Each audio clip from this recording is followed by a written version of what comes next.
Good morning बच्चों। कल हमने देखा अर्थशास्त्र में सांख्यिकी का पहला भाग, जिसमें हमने जाना कि अर्थशास्त्र है क्या।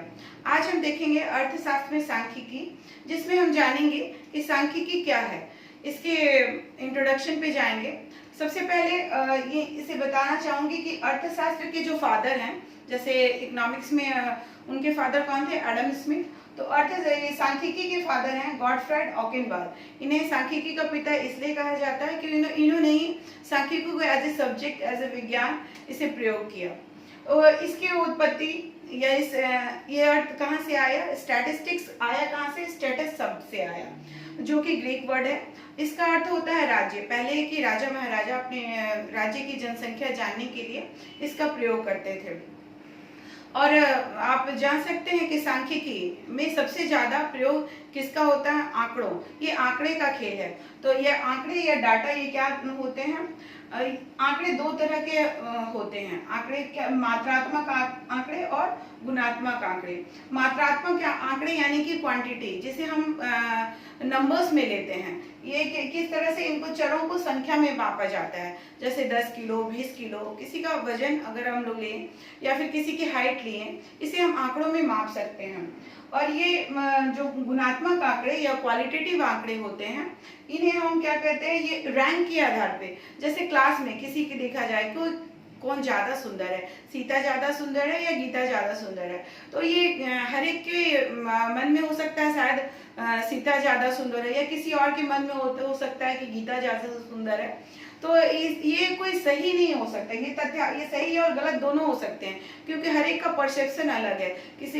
कोई उसी के गुणों के कारण सीता को ज्यादा पसंद करता हो, तो कोई सुंदरता के कारण गीता को ज्यादा पसंद करता हो। तो ये रैंक आधारित होती है, ठीक है ना। ये उसके अलग ये मात्रात्मक जो आंकड़े होते हैं, ये निरपेक्ष होते हैं, यानी कि जो नंबर असाइंड है, इस व्यक्ति का वजन 10 किलो है तो वो 10 किलो ही होगा, या फिर ये निश्चित होते हैं, यानी कि इसमें आप रिलेटिव नहीं कर सकते हैं कि लगभग या इस तरह से नहीं, ये निरपेक्ष वैल्यू होते हैं।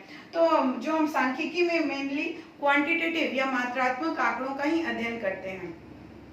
अब हम देखते हैं कि सांख्यिकी का एक वचन और बहुवचन में किस तरह प्रयोग होता है।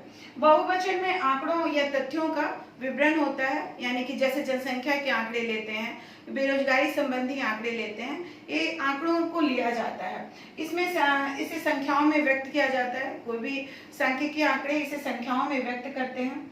आंकड़े जो होते हैं वो कारणों से प्रभावित होते हैं, अर्थात कोई भी आंकड़े, जैसे हम उत्पादकता, भूमि की उत्पादकता या फसल की उत्पादन के आंकड़े लेंगे, तो ये प्रभावित हो सकता है कि हर एक जगह की भूमि समान उत्पादक नहीं हो। तो इस तरह हम देख सकते हैं कि उसके आंकड़े भिन्न भिन्न जगह के भिन्न आएंगे। उसी तरह हम जान सकते हैं कि पूर्व निर्धारित उद्देश्य होने चाहिए। किसी भी सांख्यिकी आंकड़ा के एकत्र करने के लिए हमें उसके पूर्व निर्धारित, जैसे जनसंख्या की आंकड़ा ले रहे हैं, बेरोजगारी की आंकड़ा ले रहे हैं, तो हमें उद्देश्य निर्धारित करना है कि क्या लेना है, कहाँ की बेरोजगारी लेना है, किस मतलब सापेक्ष या निरपेक्ष में जो हम लोग आंकड़े इसको लेना है। आंकड़े तुलना योग्य होने चाहिए। तुलना यानी कि हम तुलना कर सके कि ये राज्य ज्यादा पिछड़ा है या ये राज्य ज्यादा अग्रणी है। तो किस तरह से तुलना करेंगे, वहाँ शिक्षा ज्यादा है या फिर वहाँ पे रोजगार ज्यादा है, किस तरह से वो अग्रणी है। यानी कि दोनों राज्यों के आंकड़े जब हम लेते हैं तो उसको तुलनात्मक होना चाहिए। ये सांख्यिकी के माध्यम से संभव है। एक वचन में जो सांख्यिकी का प्रयोग करते हैं वो क्या होता है, सांख्यिकी विधियां। सांख्यिकी विधियां क्या क्या होती हैं, डाटा का संकलन या आंकड़ों का संकलन, व्यवस्थीकरण, प्रस्तुतिकरण, विश्लेषण और निर्वचन।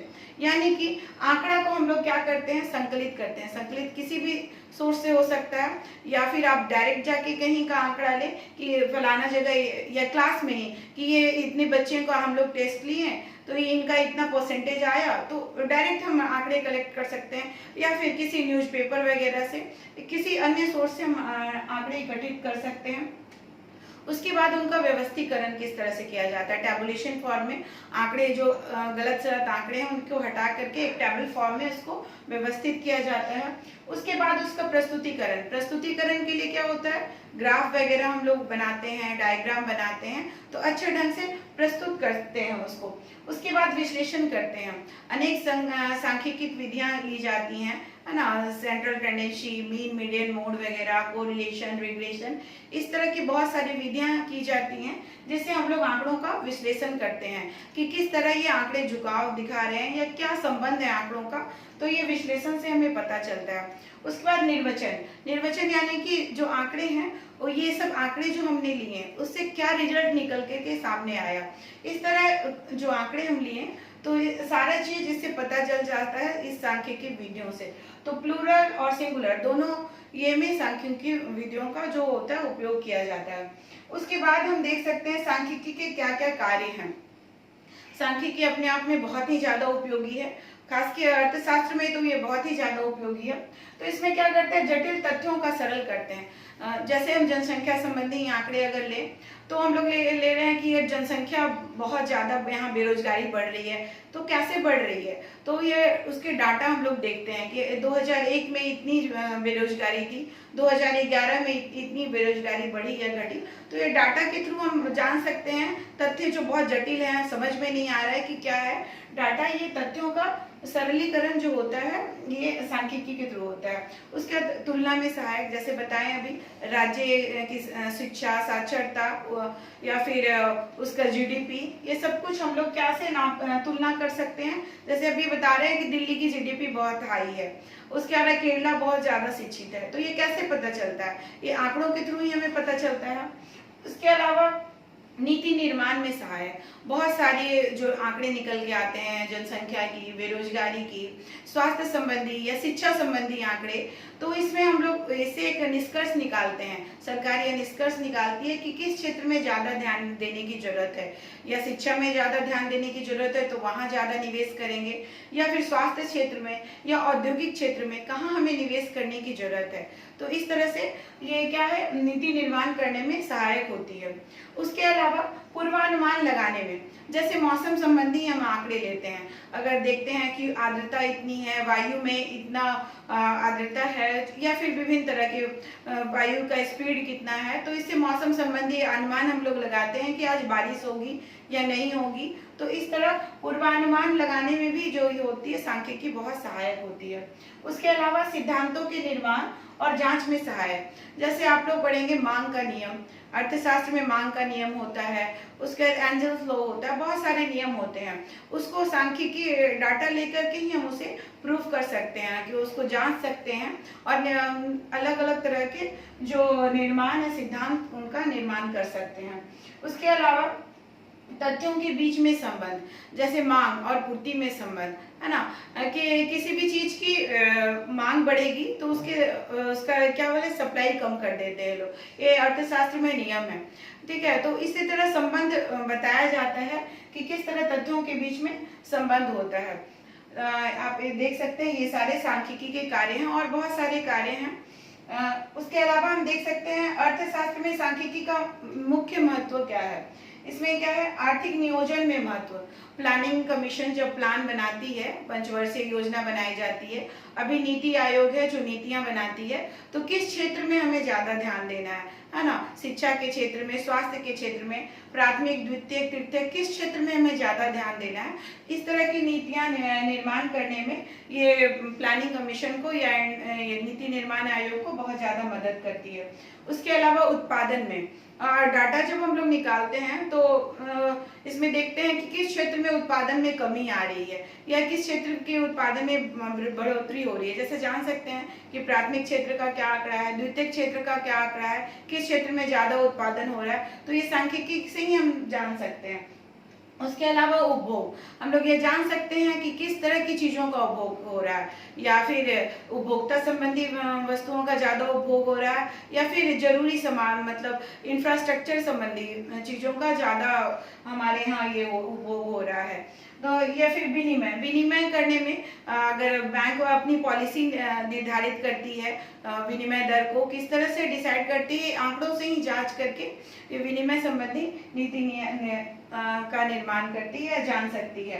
वितरण, जैसे आपको बताए थे कि वितरण, डिस्ट्रीब्यूशन, ब्याज किस तरह से देना है, मजदूरी किस तरह से देना है, इस तरह स्टैटिस्टिक का जो डाटा मिलता है हमारे पास, उससे पता चलता है कि किस क्षेत्र में कहाँ ज्यादा हमें वितरण करना है अपने जो नेशनल इनकम का, राष्ट्रीय आय का कहाँ वितरण करना है।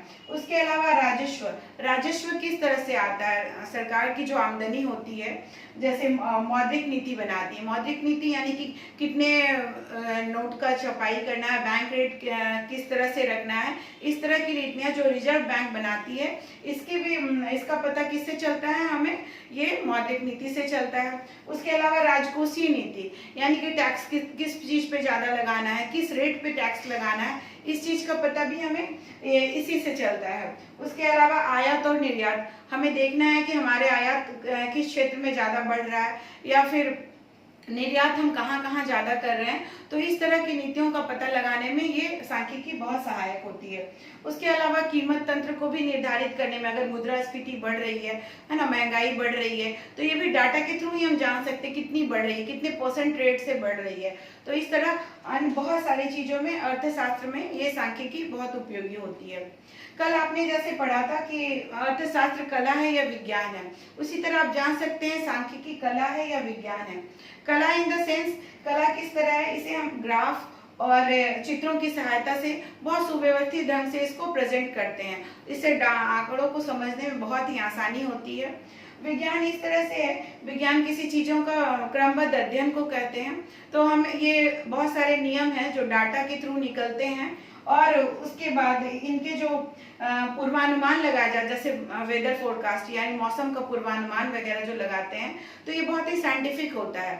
तो इस तरह से हम कह सकते हैं कि ये कला और विज्ञान दोनों ही हैं, लेकिन ये परफेक्ट विज्ञान नहीं है। जैसे भौतिक और रसायन और जीव विज्ञान की तरह ये परफेक्ट विज्ञान नहीं है, क्योंकि इनके जो लॉ होते हैं, नियम होते हैं, ये सर्वमान्य होते हैं, यानी कि हर जगह सही होते हैं। तो ये लेकिन जो सांख्यिकी में जो अनुमान लगाए जाते हैं, ये औसत पे मुख्यतः आधारित होते हैं। अब हम जान सकते हैं कि इसकी सीमाएं क्या हैं। सांख्यिकी की बहुत सीमाएं भी बहुत हैं। जैसे ये केवल संख्यात्मक तत्वों का ही अध्ययन करता है। अगर आप नंबर्स का खेल है, अगर नंबर्स हैं तो ये फिर उसी से अगर नंबर इधर उधर हो गए तो उसके रिजल्ट भी अलग हो जाते हैं। उसके अलावा व्यक्तिगत इकाइयों का अध्ययन नहीं करता है, यानी कि सिंगल किसी पर्सन का हाइट, किसी का वेट, वो कोई मायने सांख्यिकी में नहीं रखता है। जब ग्रुप ऑफ डाटा होते हैं उसी का एवरेज निकाल करके हम इसका अध्ययन कर सकते हैं, यानी कि व्यक्तिगत इकाइयों का अध्ययन करने में भी ये सहायक नहीं है। उसके अलावा इसके नियम सिर्फ औसत रूप में ही सत्य होते हैं, यानी कि एवरेज निकाल दिए तो उसी रूप में सत्य होते हैं। जैसे आपके बुक में एक उदाहरण दिया हुआ है कि एक आदमी अपने परिवार के साथ नदी पार करना था, उसने अनुमान लगा लिया कि बच्चे और बीवी सबके सहित उसकी हाइट इतनी ज्यादा है कि वो नदी की गहराई से वो ज्यादा है, लेकिन जब वो पार करने जाता है तो उसके बच्चे सारे डूब जाते हैं। क्यों? क्योंकि उसने औसत पे काम किया। इसलिए मतलब इस चीज का थोड़ा ध्यान रखना है। ये नियम जो होते हैं इसके पूर्णतः निश्चित नहीं होते हैं। जैसे बताया कि औसत के थ्रू इन्होंने नियम लगाया, तो ये नियम हमेशा सही नहीं हो सकते, पूरे निश्चित नहीं हो सकते हैं।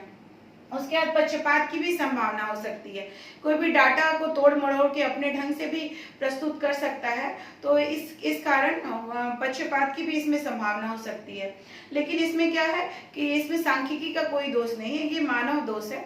इसलिए सांख्यिकी के अध्ययन के लिए हमें क्या करना चाहिए, अपनी सामान्य बुद्धि का उपयोग करना चाहिए, जिससे हम सांख्यिकी का सही उपयोग कर सकें।